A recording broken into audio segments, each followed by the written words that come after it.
dedicate it to each and every one of you who appreciate a great glass of wine. You know what I mean? It's Monday. Let's raise a glass to the beginning of another week.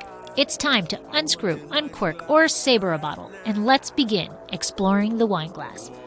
There is a quote by Linda Wooten that states, "Motherhood is learning about strengths you didn't know you had and dealing with fears you didn't know existed." Well, that statement is definitely true when it comes to Delia of Viader Vineyards. She calls herself the wine mother. As she claims, "I'm the mother of the vines and the mother of the wines and the mother of the winemaker." Well, that's a lot of mothering. So as you're listening, if you like what you hear, please give us a 5-star review and tell us what you love about the podcast. Each review helps others to find us, and we truly appreciate your support. Sláinte. I want a nice glass. Hey everybody, I'm Lori Budd, a UC Davis winemaking program, someday service, and WSET Level 2 graduate. You can find Exploring the Wine Glass on all of the socials, as well as your favorite podcast catchers. If you haven't subscribed yet, now's the perfect time to swipe, subscribe, rate, and review. I promise I'll never tell you what to drink, but I'll always share what's in my glass. No. Hey everybody, welcome to another episode of Exploring the Wine Glass's Allure of the Pour. I am your host, Lori Budd, and I am a UC Davis graduate and a Psalms Day certified and WSET Level 2 certified. And I am very excited today because I have Delia from Viader Vineyards on the Howell Mountain. And I have so many questions and so much to ask her, but I'm going to let her do a little brief hello before we get into everything. So hi, Delia. Hi, Lori. Thank you for having me. Happy Thanksgiving. Yes. Happy Thanksgiving. Happy Thanksgiving early to you also. So before we actually get into the wine, the first thing I have to talk about, you have a PhD in philosophy. So, what led you down that path? And as you were obtaining, or I don't know what the correct word is, because obtaining, I guess, researching your PhD, what was your thought process of what you were going to do with a PhD in philosophy? Well, initially it was a requirement. My father was a diplomat, and I was thinking of following his footsteps, and it was required for the university that I was going to attend for diplomatic studies to have a PhD or a JD equivalent.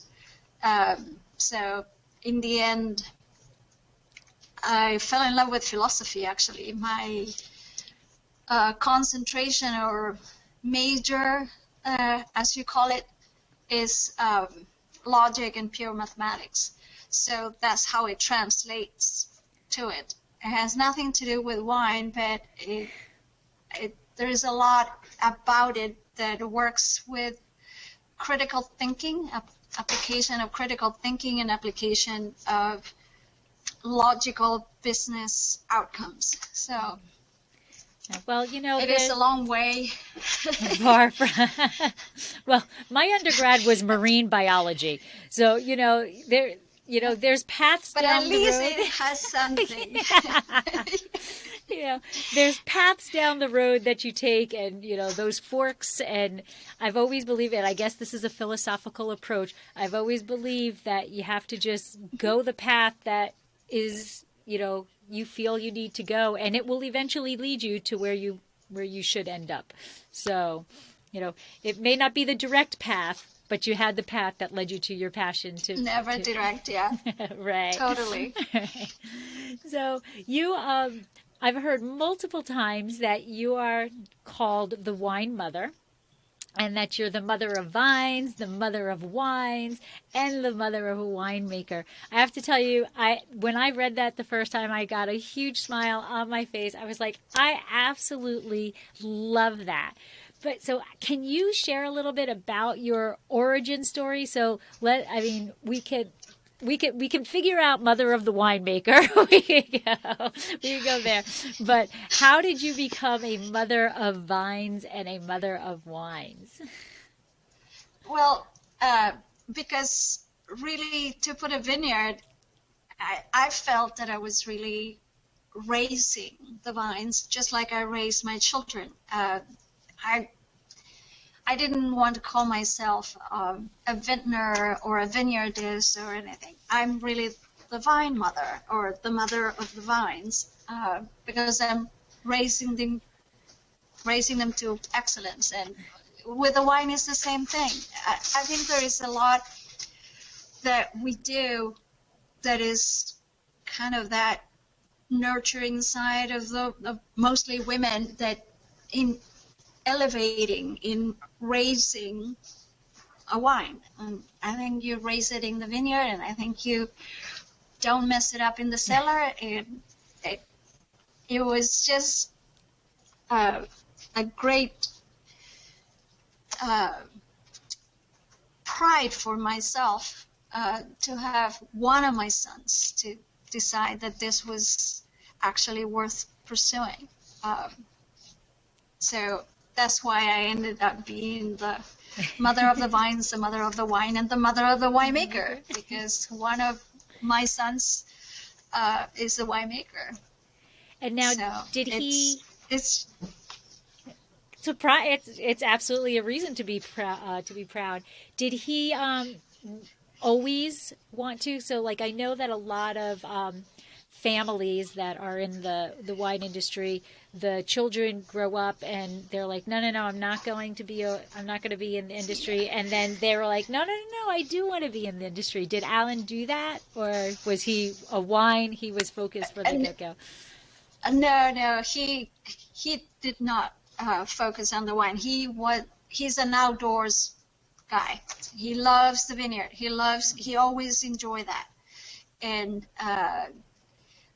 I kind of slowly had to, coach him into getting in the winemaking, which is, to me, a natural approach. But he studied viticulture. Chemistry is not my thing. I really don't like that. And I said, well, there are many ways to get to winemaking. And he basically grew up with it just by coming behind me every single time that we were in the cellar since he was 5 or 6 years old. So it wasn't a surprise for him to end up in the winemaking, but he really, really focused on the vineyard side, on the viticulture side. And that's what he really loves to do. And then in 2006, when he graduated, actually, he went to UC Davis also. So we kind of worked the path into the winemaking, because it's really a kind of a logical continuation. You really make the wine in the vineyard. Absolutely. And then you just nurture it in the cellar. Yes, if you want to make So good wine, I'm very proud. yes, if you want to make good wine, you cannot ignore the vineyard, because we all know that saying, right? You can't make beep wine, or you can't make great wine out of beep vines, but you can make beep wine out of great vines. So you have to pay attention to, the vineyard itself really is where, as cliche as it is where the wine is made. As a winemaker, all you can do if you have good fruit is mess it up. And we want to make sure you can't do that. And I usually explain it to my customers or my visitors that we all start with grapes, but we've been doing this for 36 years. And it would be the same as you go to a restaurant and, you go to the French Laundry and you ask for chicken, or you go to Kentucky Fried Chicken and you ask for chicken. They both started with chicken, but it does taste different. So makes a difference, the expertise and the years that you've been doing this in a superior vineyard. We have a superior vineyard location, and we really take great care of our chicken or raw material of our grapes. And so, yes, our wines show that. So it's a little bit of nature and nurture Right. together. Yep. It's that mothering again. There you go. Absolutely. Yes.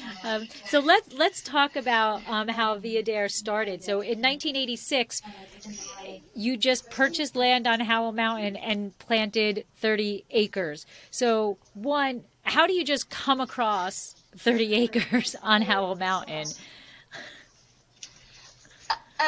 Well, it's almost 100 acres, and I didn't come across. It was initially was offered to my father, Oh, and okay. it was offered as a residence location because of the view. And I was the one that came with the idea that perhaps it would be really appropriate, because I had friends that were in the wine business very close by that were really, I thought it was a fascinating thing. I didn't know anything about wine making, but I knew about good wines. And I proposed to my father that we could put a vineyard. And he goes, after all the money I poured into your education, all you want to become is a farmer? Because to him, it really was not appropriate continuation for his only daughter. He didn't think it was professional enough. And I said, I can make it, Dad. I can make a business. I can really create a living, and it will be ideal. You know, I was a single mom. I still are a single mom, and had all my kids with me. And to me, it was a perfect location just to have them with me in the vineyard, in the cellar. They were always with me. That's why it wasn't a surprise that one of them at least had an interest in wine. But my dad says, okay, show me the business plans. Show me how you're going to do it. How long am I going to be on the note, you know, when I'm coming off the note? So I think that was really critical in making sure that I had something thought out and a plan to follow. And I asked for, the time to production, and I asked the time after production. So I asked him for like a 10-year note. And I actually came through to a T and paid back and with interest. And he still didn't think that it was good enough, that I could have done so much better. With my mom, it was different, because every time if I came in the cover of a magazine, then I would send it to my mom, and my mom would say, oh, look, this is my daughter in the cover of the Wine Spectator. For my dad, if anybody would ask him, what is it that your daughter is doing? Oh, she's a farmer. So it wasn't really enough for him as a profession to be a winemaker. But I said, the kids are happy. They're growing close to nature. I'm with them 24/7. So this is an ideal place for a child to grow. So I thought, never look back. And everybody came out all right. And now, when in '86, when this happened, how many wineries were already situated on Howell Mountain at that point? Oh, there were not, I mean, of course, Rundy Dunn was there, but not that many, and my neighbors, Burgess, but there were not that many. I remember being accepted to the Napa Valley Vintners Association, and I was number 44. Now it's 550 members. So it's been a while, and it's been a certain growth. In Howell Mountain, Howell Mountain wines were known before. They're always, of all the appellations, it is the most distinctive, regardless of stylistic differences in the winemaking, because Howell Mountain fruit has that black cassis that is very easily to discern, even if you are a winemaker with a completely opposite style to somebody else. You can tell it's Howell Mountain fruit. Right. So it's luck of the draw, because I had an idea of what I wanted to make. I just didn't know how to do it. And that's Again, how really it all started. Things fall where they may, and you have to be able to see them and take advantage of them. So you said it's actually 100 acres. And so I had the numbers. Did you plant 30 acres? Is that right? Okay. That's all we developed, because it's up and down, and it's very steep. And that was another first, because I wanted to go with the sun, and everybody was going this way, and I wanted to go this way, and everybody thought I was crazy. But many times people thought, or they said, no, it's impossible. And to me, it's kind of a trigger word. You tell me it's impossible, and I just have to say, watch me. Yeah. Do the impossible. We can do 5 impossible things every morning, right? Yes. And how did you decide what you wanted to plant on those 30 acres? Well, because I was coming from abroad, I call all of my friends in wine or viticulture. So I brought a consultant from New Zealand that was an expert in organic hillside development, and then I called my friends in Bordeaux. That it is funny, at that time Michel Rolland wasn't Michel Rolland. He was just a friend. And he had a lab in Bordeaux, and he had Chateau Bonpasseur, but he was not the alluring winemaker, the flying winemaker, as he became later, which is kind of funny, because 25 years later, I asked him to kind of consult with my son as I'm transitioning from my winemaking to his winemaking style. And I said, I don't want him to copy me, and I don't want him, I want him to fly on his own, but I want to make sure that he has the perfect experienced consultant that will give him the perspective to make a wine of the world. It is not just a Howell Mountain wine, it's not a Napa Valley wine. It is a wine that can be seen at the same level of the best wines of the world. I wanted to keep that kind of global perspective, and for that, Michel Rolland was perfect. We had a joke, because we're friends. I said, if we get any accolades, I'm very proud of my son. If something goes wrong, you're fired. It's your fault.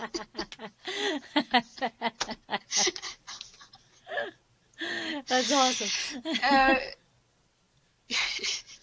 So it just worked out, and it's also serendipity, because Danny Schuster, which is the consultant in hillside viticulture, I found him 20 years later in Italy consulting for the vineyard next door to mine. I had a vineyard in Tuscany for about 8 years, and I just found him in a little restaurant, a local restaurant, in a tiny place in Italy, and it's like, what are you doing here?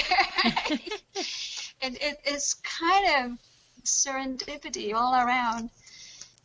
Very interesting world. The big family of wine. Yes, it absolutely is. So now you had started to mention, Howell Mountain is very distinct, and it was like it's like the first sub-appellation of Napa Valley.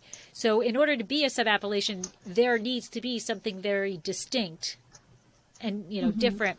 So let's go a little bit further into what that distinction is. You talked about that the flavor, but what about the soil?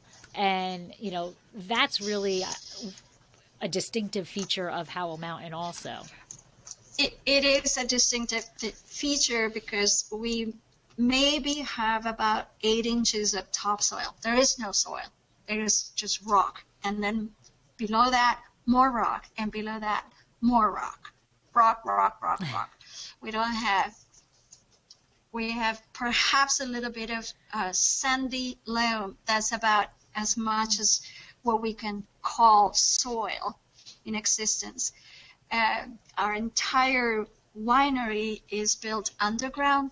So when we were building the cellar, so to speak, we were seeing in many areas the same thing that we were seeing in some areas of the vineyard, that we needed to use dynamite. And at that time we could use dynamite because it's just sheer rock.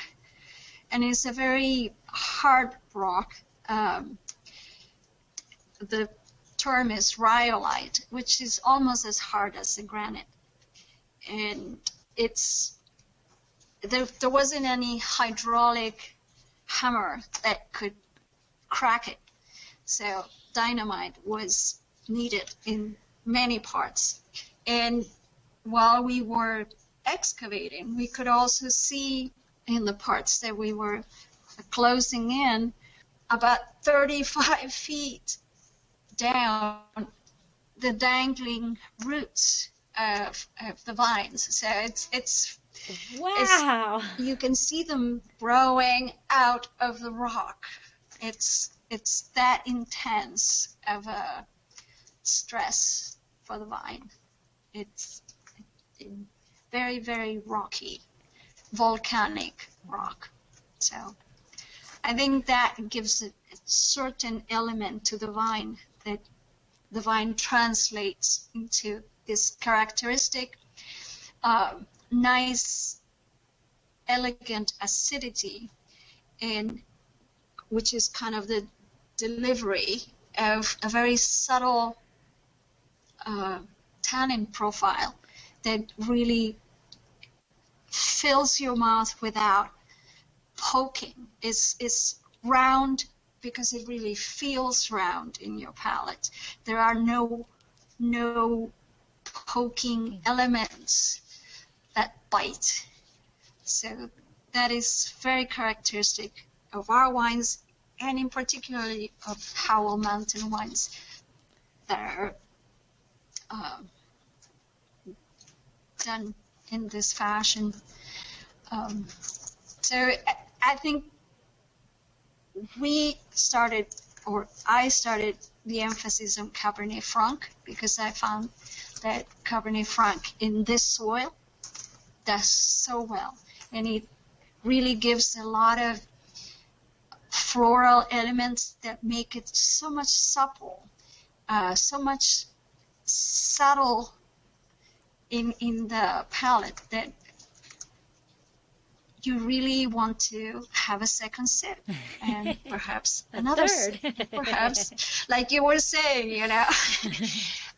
it has to be inviting, because wine, it's really about pleasure and about enjoyment. Shouldn't be something intellectual, and shouldn't be something that you have to like. No, it just comes in waves. And seduces you Very in a way. Absolutely. Absolutely. And so do you I think when I think Howell Mountain, I also think fog, and that the Hmm. first of all, I think it must be pretty cool to be above the fog and see, Yes, and like, you're like in clouds almost when because it feels and it looks like you're floating in cotton candy Candy. sometimes. Visually, it's like you're above because it's sunny here, and if you go down to St. Helena, it is not. It's cloudy, so You're like, where it is is Saint very Helena? interesting. It's very interesting. I took several pictures, and it looks like you're floating on cotton candy. Sometimes the fog can be that dense, and it gives us a little bit of a respite if we've had a season that with a lot of heat spikes. The fog kind of slows down because it dissipates as we get closer to the noon hours, and then it continues in the afternoon. And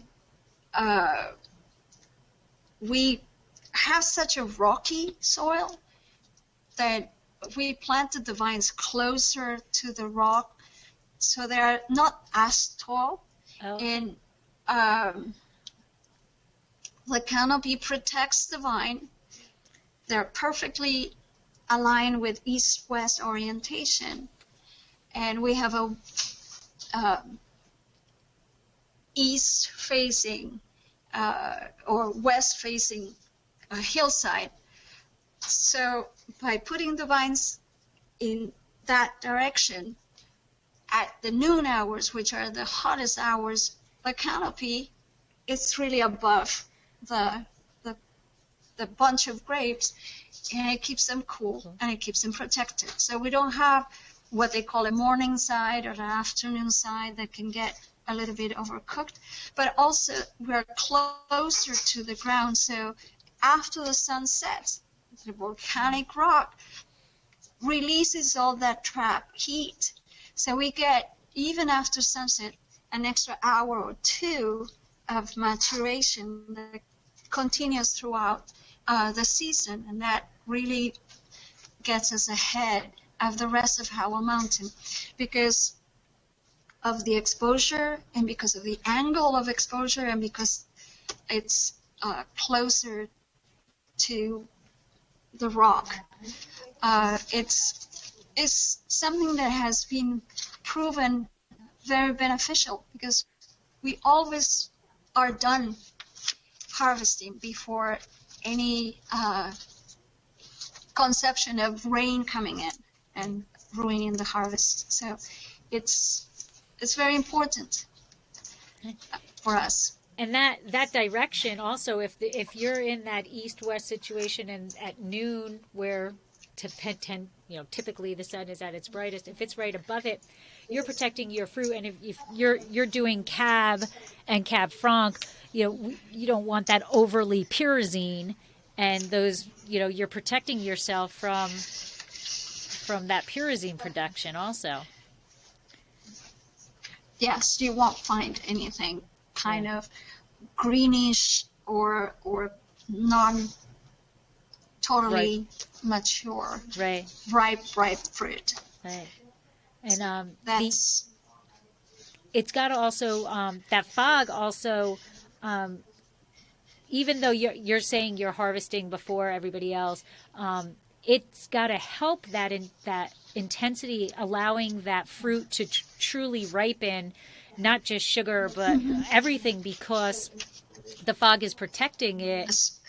it slows down a little bit because we have the heaviest fogs in the middle of summer. So around August, right before harvest, you really need to slow it down, and it helps us get our at least 180 days to full maturity.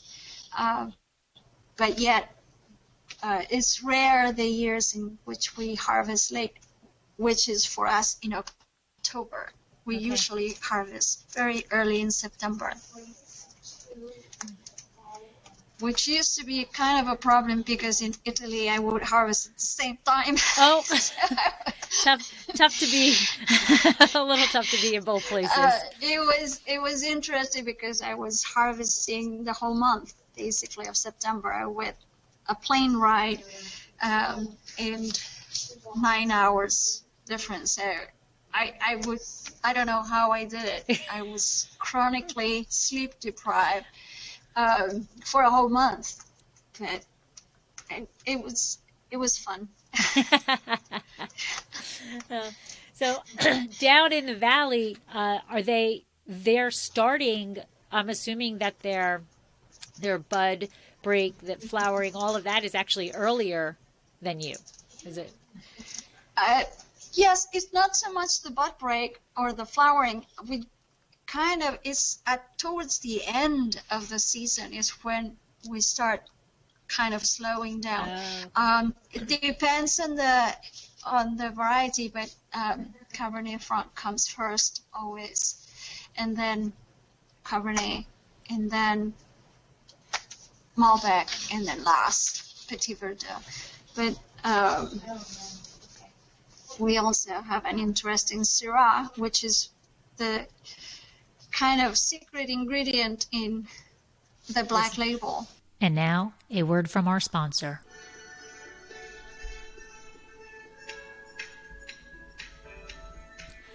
Looking to be in the know about Dracaena wines? Want to be the first to know about our new releases and special offers? All you need to do is sign up for our newsletter. There is no commitment necessary, and I promise you we won't spam your mailbox with loads of messages. Need another reason to sign up? Quite possibly the best reason? You'll immediately get a discount code for 10% off your first purchase and be privy to newsletter-only discounts. Let Dracaena Wines turn your moments into great memories. Visit our website, www.dracaenawines.com, or use the link in show notes to sign up. It will take you less than a minute, but the rewards will last a lifetime. Well, I think that that's a beautiful introduction to bring a glass up and let's talk. So what we are drinking today is your Black Label, right? Mm-hmm. So Viader, and it is 56% Cabernet Sauvignon, 23% Syrah, 12% Malbec, and 9% of my beloved and favorite Cabernet Franc. So tell us about, and I'm sorry, it is 2017. So it's the current release, and it is absolutely beautiful.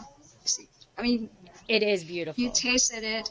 It is very savory. It's very, the acidity just hits it right, where it really. I actually when you bring it up to your nose, I would think it's more Syrah than 23%. I think the Syrah plays a nice little balance, or like peeking over the fence or something. But it's not overly bacony, and it's not overly Syrah-y, I would say. If you didn't know it's there, you would just, it's a hint. Right.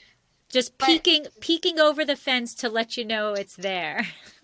It's there, but the funny thing, my son came up with this blend, and he uses the Malbec actually, which is from an Argentine clone. He uses it 12% and sometimes 7% and sometimes it's a really small percent. He calls it the pinch of salt that makes everything taste better. And actually, it's very unusual, but it keeps it all together. Malbec kind of holds it together. Blankets everything, brings it together. It blanks it. Because the Cabernet is a mountain Cabernet, and it could be much more intense if you didn't have the other elements. But if you put it all together with the right acidity, it just smooths everything and makes it very, very savory, very interesting wine. And the other thing that I think, and you had kind of brought it up a little bit, even though it's a cab, right? It's got this beautiful body, but the tannins, and I think, I mean, I'm going to say it's the blend that's bringing it all together and working it. The tannins are just silky enough that they grip your tongue in such a beautiful way that then the mid palate comes in, and then the back palate. If you actually sit and think, which honestly it's tough to do because it's so good, you just really want another sip. But if you actually sit down to analyze the palate of it, there's so many layers to this. And that's the whole idea. Right. Each time you sip it, you get a little bit different. It's like watching your favorite old movie, and every time you watch it, you're like, oh, I missed that last time, or oh, I missed that, Yes. It is exactly the intention, because on your second or third or fourth sip, you may find some almost Indian spices there. I mean, it's so interesting that it doesn't all come at once. It comes in layers, and that's the beauty of it, because it doesn't overwhelm your palate, and it doesn't grip. It just gently, it's like caresses the background. Yeah, it's just like the background music that makes the whole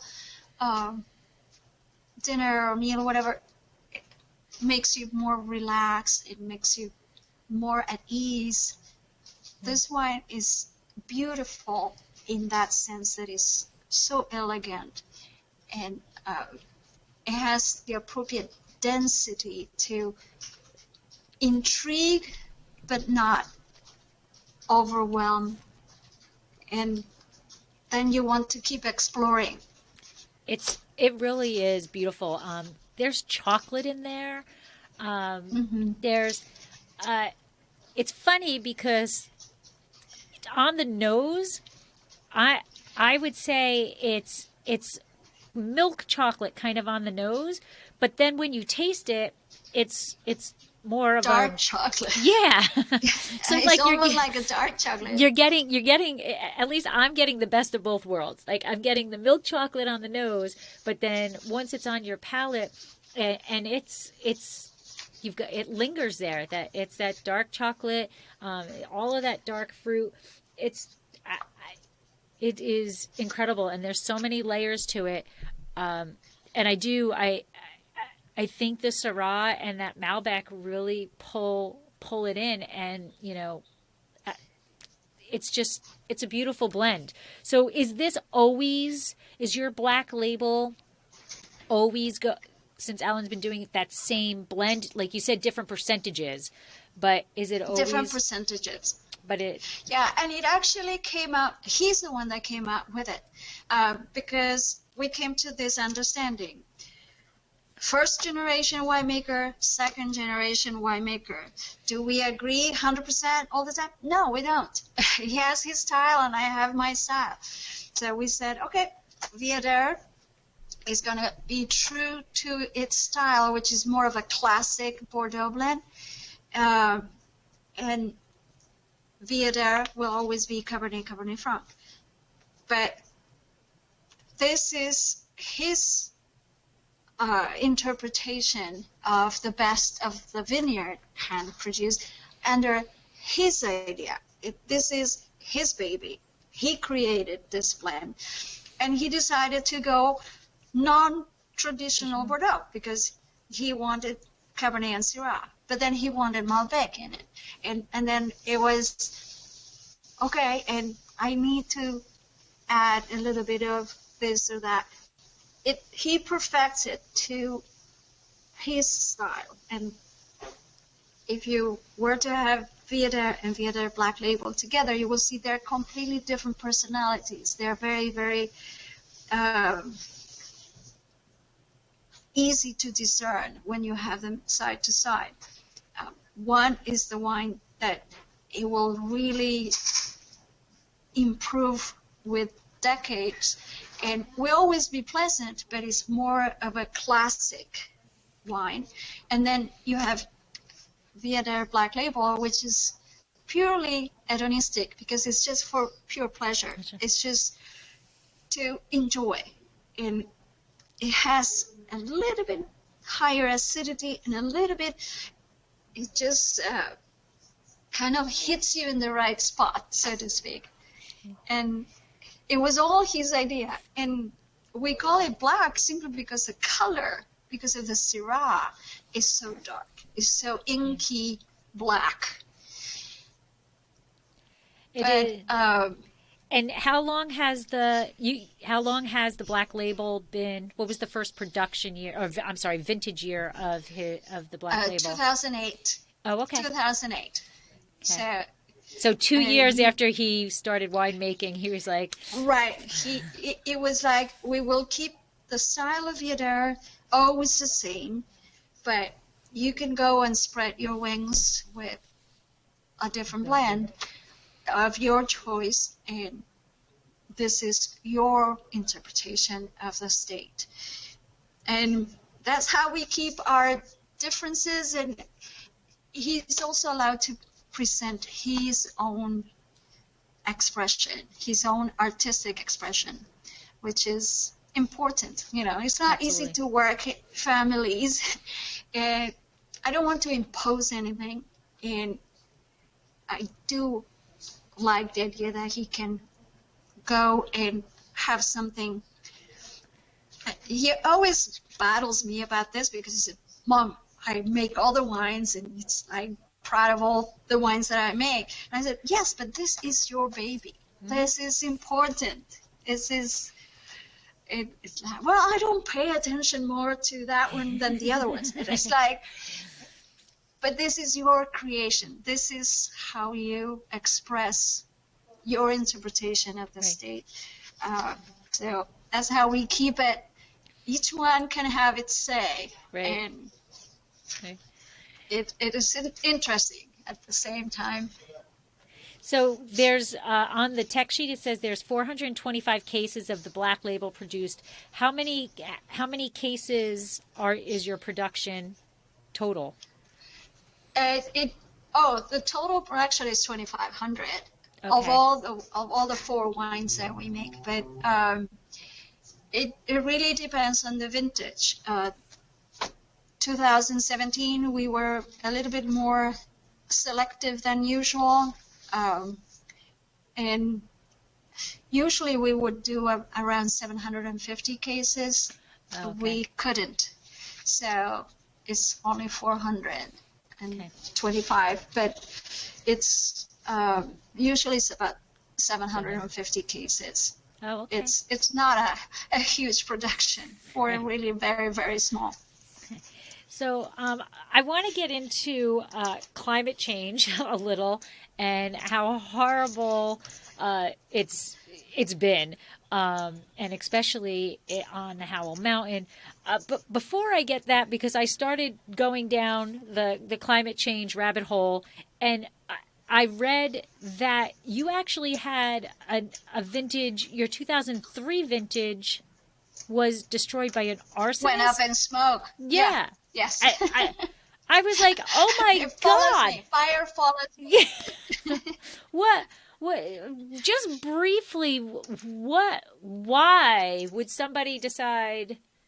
I mean, I don't understand arson at all, but why your wine? What? Well, it wasn't only my wine. It was 70 wineries. It was a wine that I had stored temporarily at Mare Island. This is October of 2005. Actually, October 12, 2005. I will never forget that. And the arsonist, it's Mark Anderson, and he's still in jail. And he will continue.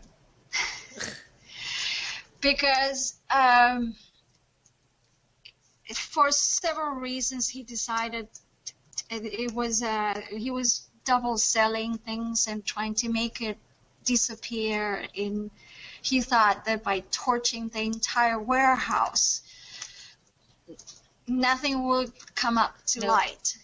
And in that, there were 70 wineries affected that had their wine stored in Mayor Island.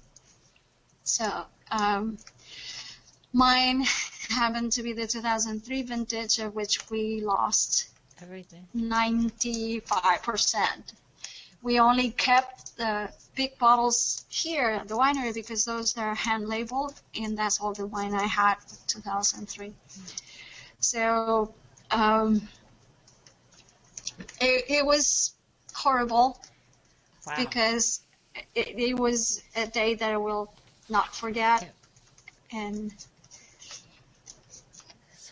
that's insane. Then that's like going back the rabbit hole. Yeah, the rabbit hole of climate change is something that we've always been aware. We're farmers. We see the climate getting more extreme, and we're looking and we're experimenting with different varieties. Therefore, the Malbec. Actually, we found that this clone of Malbec does very well in the mountain and does take heat. Cabernet Franc also takes heat very well. Syrah takes heat very well.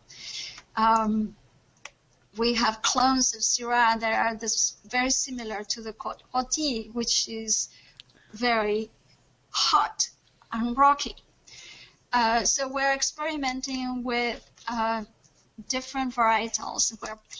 We're going to experiment next year with different plantings. For about a few years, about a decade, we experimented in buying Tempranillo. So we work with Tempranillo, which is also a grape that is highly adapted to the Rioja and the Priorat area, which is very rocky and can be very hot. So we're trying to see how the varieties adapt to our situation and how they adapt to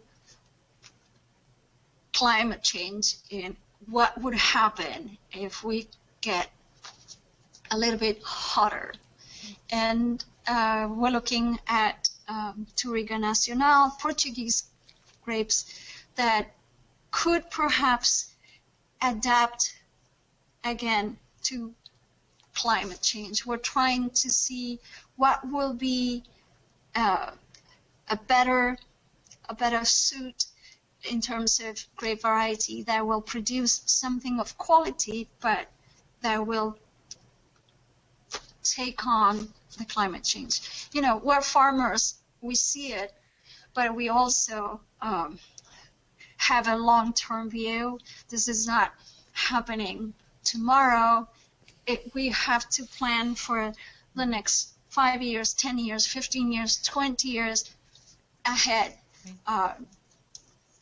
To that effect, you know, just like I had my son following me, my grandchildren love to follow in the cellar and take grape samples, particularly closer to harvest, because their grapes are very, very sweet. So we try to kind of not coach them, but educate them into something that is in sync with nature and in sync with the environment and in sync with the cycles of nature, and something that you prepare and try to put forward your best foot forward. Not only taking care of the environment, but looking ahead. What can we do to have a better harvest, to have a better quality of product? So changing varietal grapes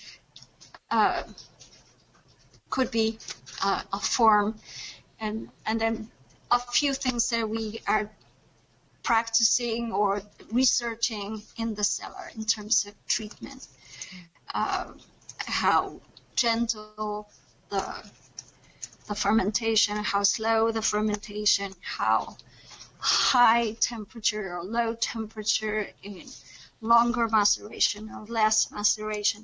We're trying to see what the variables are to try to keep everything gentle and smooth and elegant, even if something we cannot control at all, like the weather, keeps changing. So the things that we can control is what we're trying to see the variables and play with the variables, so we can always deliver something that is up to par. And so we can't talk about anything in 2020 without COVID and the fires. So, I mean, COVID is its own, entity and has destroyed so many different things, but you also had a direct thing with the fires. So yes, and unfortunately the vineyard took the biggest hit, so there will be a lot of vineyard that will have to be pulled out and replanted, and that's very sad to see, but it saved. All of the structures are standing because of many features that we have at the estate that were fire preventative. And if you see everything around us, everybody around us burnt to the ground.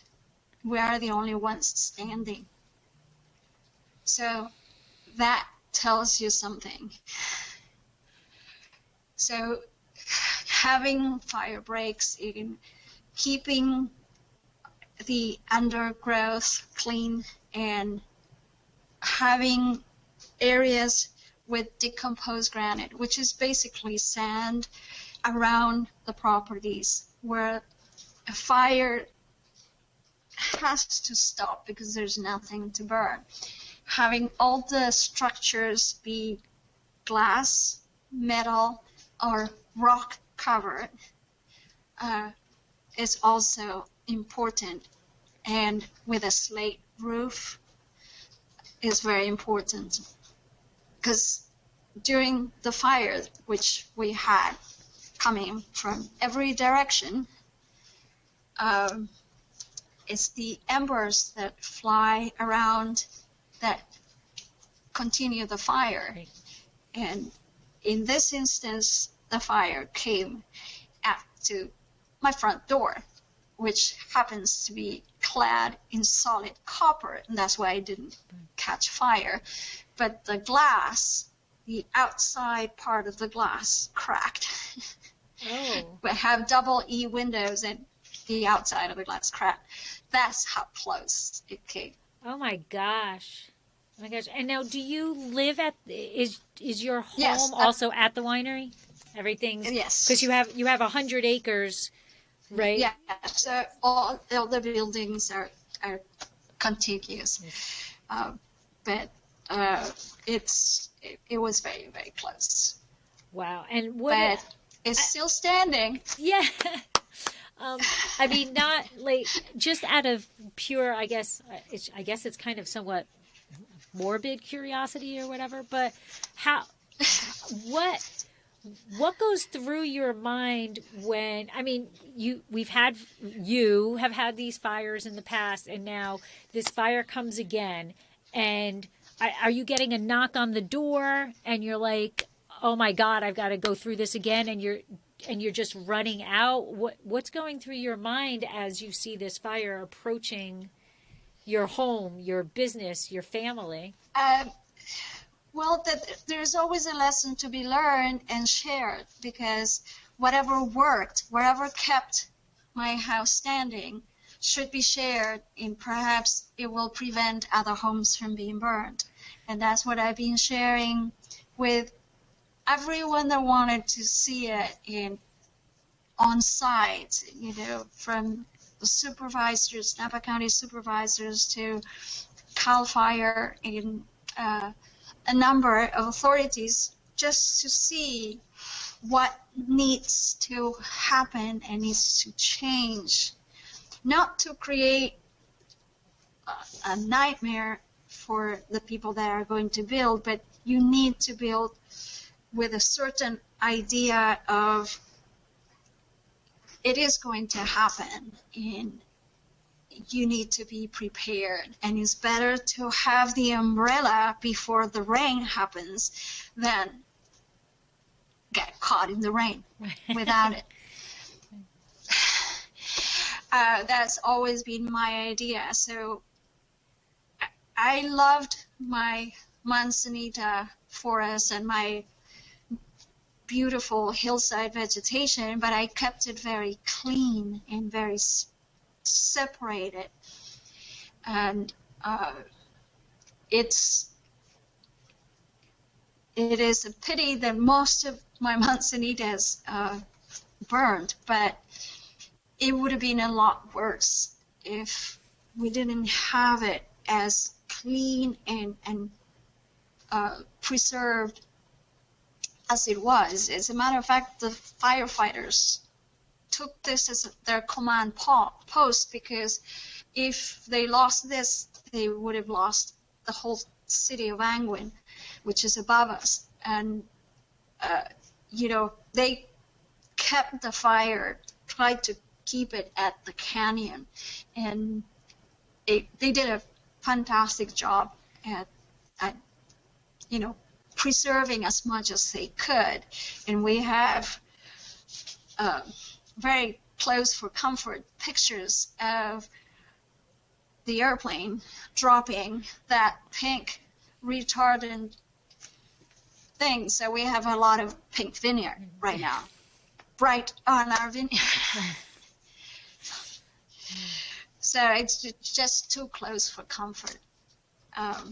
But we're still here. So there is something that can be done. It's not all defeat, right, and terrible. You can take your lesson and move on and apply it. Right. You got to learn from history, or doomed to repeat. Yep. Right? Yes, unfortunately. But yes. Some people like me have good memory, so I try to remember the lessons.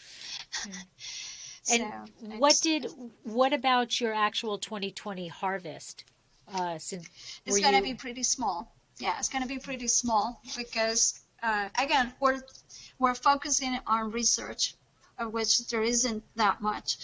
But we have a unique situation in which, yes, we had picked and harvested before the fire, and because for us the fire happened on 9/27, the glass fire, and we had already picked.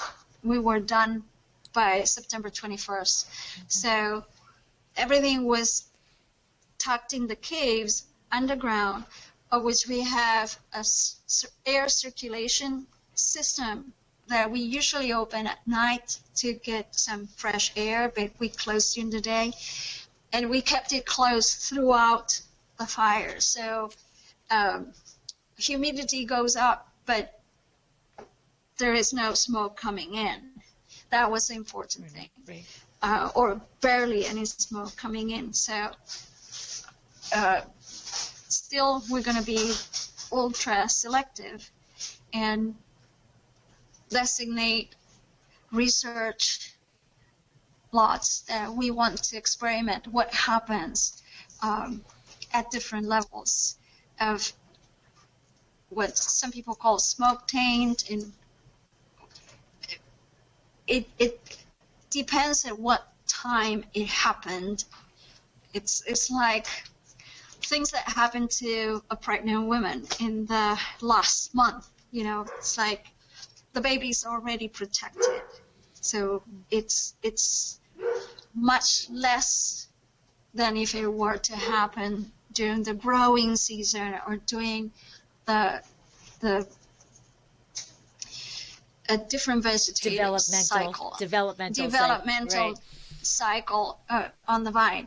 By the time it happened, our babies were already underground and sealed, basically. So we're hopeful that we will save a very selected amount and come out with some 2020, just to show you, because the whole point is to show you the vintage in the bottle and to show you the beauty of that vintage and to tell the story of that vintage.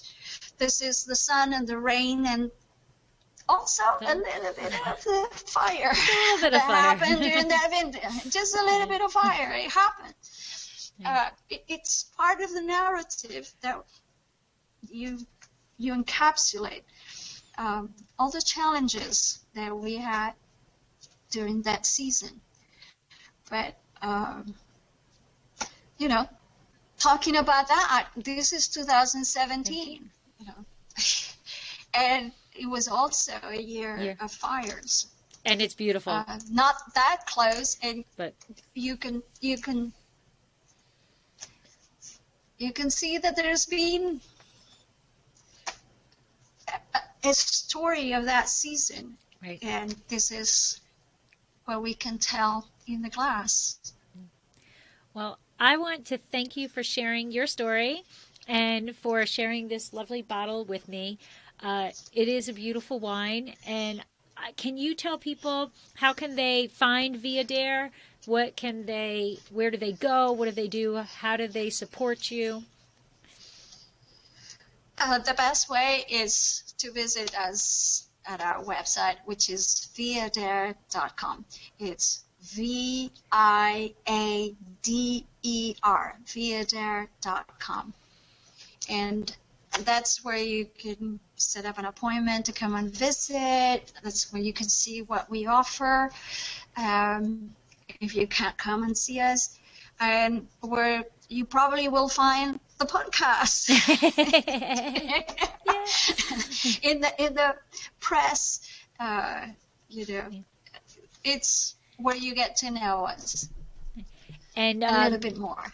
And they can purchase there, and you are still doing tastings, correct? By appointment, and we're doing tastings by appointment, and my son is an expert in Zoom tastings. By now we adapt. Yes, absolutely. And I just want to share, I don't know if you are aware, but I am the founder of Cab Franc Day, which is December 4th. So Cab Franc Day is coming up. Yes. So please go out to social media and share your love of Cab Franc on social media on December 4th, so Friday, next Friday. And I'm going to add you to the distribution list for next year for Cab Franc Day promotions. Please. But Cab Franc is very near and dear to my heart. I absolutely love it. That's what we focus on is single varietal Cab Franc. So, it's all about promoting. We have that. And the dare, our second label, we dare to do things that other people were not doing it. Because, 35 years ago when I was blending 40% of Cabernet Franc with my Viader, people were like, why are you diluting your beautiful Cabernet? And I said, I'm not diluting. I'm adding complexity and elegance. And it's funny how in one generation everything changed. And all of a sudden, they call me the Cheval Blanc of Howell Mountain. And it's like, I wish I had that. But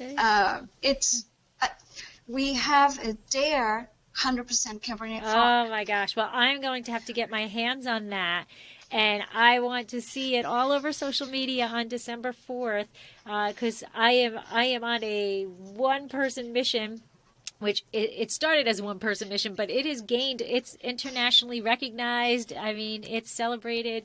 We went to Villeneuve to talk to them about it. And it's all more than a blending grape. That's a, Cab Franc Day, Cab Franc. Absolutely. It's more than a blending grape. So, I would like to raise a glass virtually with you to hopefully one day see you in person and physically clink glasses. Yes. But thank you so much for sharing your story and sharing. And I am very sad for all of anybody who was affected by the fires, but I'm glad to hear that you guys are still up and going and fighting strong and learning how to live a proper life in an environment that may not be so friendly at all times. Right. I mean, it is part of being the best steward of the land is to preserve it. Yeah. And you need to protect it. Absolutely. In order to preserve it, you need to do the right things. So. Yeah, absolutely. Thank you.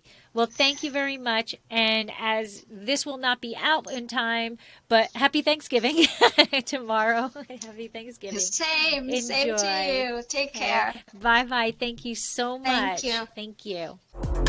Give me the red. This has been another episode of Exploring the Wine Glass. Thanks for listening. If you have suggestions on what topics you would like me to discuss, please reach out on social media. You can find me on Twitter, Instagram, and Facebook as Exploring the Wine Glass. I am also on LinkedIn as Lori Hoytbud.